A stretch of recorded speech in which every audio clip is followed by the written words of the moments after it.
Amigos, son las 7:30 de la mañana. Vamos a conversar con Tulio Monsalve, sociólogo, profesor universitario, experto en negociaciones internacionales. Tulio, siempre es un gusto tenerte por aquí. Buenos días, bienvenido. Buenos días, Eduardo. Muy amable y gracias por tu gentil invitación. Mira, Dime. yo no soy muy hábil en las redes sociales. Ojalá yo pudiera encontrar por aquí un tweet que ayer escribió Michael Penfold. Un hombre que suele... Aquí lo conseguí, mira. Yo creo que te va a gustar. Me atrevo a decir que estás en esa misma línea. Yo lo retuiteé. Michael Penfold publicaba ayer el Guernica de Picasso y escribía: cuando usted escuche a alguien que acusa con sorna a otro de que es un comeflor vendido porque dice que es necesario construir acuerdos políticos, por favor hágale leer este artículo 100 veces, escrito con dolor para que entienda de dónde viene la propuesta. Y es un trabajo titulado La voz de las víctimas. Entonces, bueno, dice el 12 de marzo se cumplieron 6 años de la muerte de Rodolfo González. Mi papá se suicidó en el helicoide 10 meses después de la llama. Y entonces, bueno, aquí dice: en el País Vasco la presión del entorno del que dirán impedía a muchos tener empatía. De alguna forma el dolor acumulado del franquismo justificaba los atentados. Bueno, ¿a qué me refiero, Tulio? Y disculpa a lo largo de esta introducción. No, En que tenemos que llover sobre mojado. Tenemos que insistir en que en este país haya una manera de entendernos mejor en la diferencia. ¿Cómo has revisado ese camino después de las evidencias recientes? Tuvimos la noticia de los encuentros entre la directiva de Fedecámaras y la Asamblea Nacional, por ejemplo. Más lo que se está haciendo desde el exterior. Sí, mira, hay una especie de dogma, porque hay que plantearlo en esos términos, que es al que acude Michael Penfold, por supuesto, con quien tengo grandes afectos y sé que es una persona que está dedicada justamente a buscar la manera del encuentro. Y es que en las disciplinas hay que encontrarlas a través de los principios fundamentales o de sus principios fundantes. Y la política tiene un principio fundamental, un principio único que establece que no hay paz. No hay paz si no hay sencillamente acuerdo. Y no hay acuerdo si no hay diálogo. O sea, es imposible que nosotros habitemos en la política sin dialogar. Y esto es una dinámica que es estrictamente política. Entonces, estamos partiendo al afirmar esto de un principio que es, desde el punto de vista histórico, político, social, ha dominado en la política hace 2400 años. O sea que no hay ningún tipo de manera de no habitar la política sin el diálogo. Entonces, por ahí tenemos ya una especie de elemento o de principio imposible de eludir. Luego viene justamente, que es la otra manera que complementa la anterior, que es la única manera de reconstruir la confianza. Nosotros hemos destruido la confianza en nosotros mismos y con nuestros colegas y nuestros oponentes y con nuestros adversarios. No, hay que reconstruir la política. Ahora, son los principios generales, pero uno tiene que partir justamente de datos reales para poder tener un fundamento en la afirmación que haga.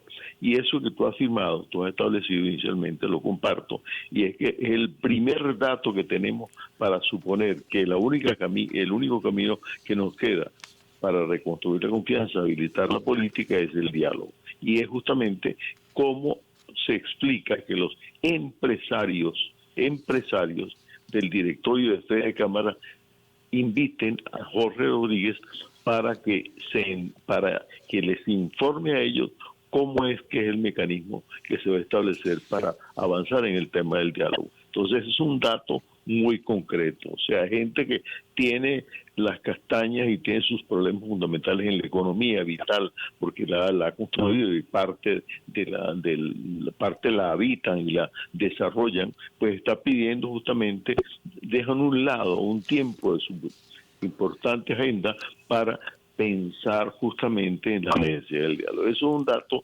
importante y real. No Tulio, fíjate, por ejemplo, ¿tienes expectativas en cuanto a la posibilidad de sumarle al diálogo con las próximas elecciones regionales, que pueden incluir tanto las de gobernadores como las de alcaldes y otros cargos regionales y municipales? Chugo Torrialba dice que una nueva tercera vía se está abriendo paso en Venezuela. Dicen que incluso eso puede ser una suerte de primaria para la oposición. Pero, ¿cómo ves tú la primaria? ¿Tú la relacionarías con un posible escenario que facilite diálogo? Absolutamente. Absolutamente, y justamente algo de los elementos, de los datos que tengo yo, es que en este momento hay una gran actividad a nivel de las pequeñas ciudades de Venezuela, a donde justamente quienes habitan en ese espacio político de la municipalidad están solicitando participar ya de las elecciones. O sea, inclusive lo están haciendo al margen de los partidos políticos a los cuales pertenecen. Lo que significa justamente que esa gente sí entiende profundamente el valor que tiene acudir a restablecer las instituciones, y una de las instituciones es la municipalidad. Entonces, eso es muy importante porque justamente va a permitir, inclusive, va a crear un cierto caos dentro del mundo de la oposición, o no de la oposición, porque ahí no se puede hablar de oposición, sino de las 4 formas de la oposición. Esas 4 formas de la oposición justamente se van a ver afectados porque esta gente a nivel de las pequeñas regiones, de las pequeñas ciudades o las ciudades del interior, justamente van a decidir de manera autónoma. Van a comenzar a construir algo que venimos pidiendo nosotros hace tiempo, y es que solo se puede hacer política si esa política es construida desde el país. Tú no puedes dirigirte, ni manejarte, ni entenderte y seguir acciones desde un manager de tribuna. No, es quien está metido en la arena, como los toreros, en serio, cuando habían toros, por supuesto, pero que están allí para exponerse, y justamente esa gente se está exponiendo a sanciones de sus partidos, pero la decisión de ellos va a ser determinante a la hora de pensar en las elecciones, porque desde de ese núcleo, por sencillo que parezca, va a reproducirse una onda que es imposible parar, y eso nos va a llevar justamente a que bueno. El otro dato que yo quería manejar, dato concreto, es que los abstencionistas ya andan organizando sus planchas para participar. Esa es la otra vía que compone justamente esa fuerza que iniciaron esos pequeños grupos, como llamarlos así, pequeños o significativos grupos del interior, que desde ahí va a haber una fuerza importante que es imposible de parar. Bueno, Tulio, gracias por estas reflexiones. Hasta pronto siempre. Hasta pronto, muchas gracias y gran saludo para todos los amigos que están escuchando. Ha dicho Tulio Monsalve, no hay paz sin acuerdo, no hay acuerdo sin diálogo. Sociólogo, profesor universitario, experto en negociaciones internacionales. Volveremos.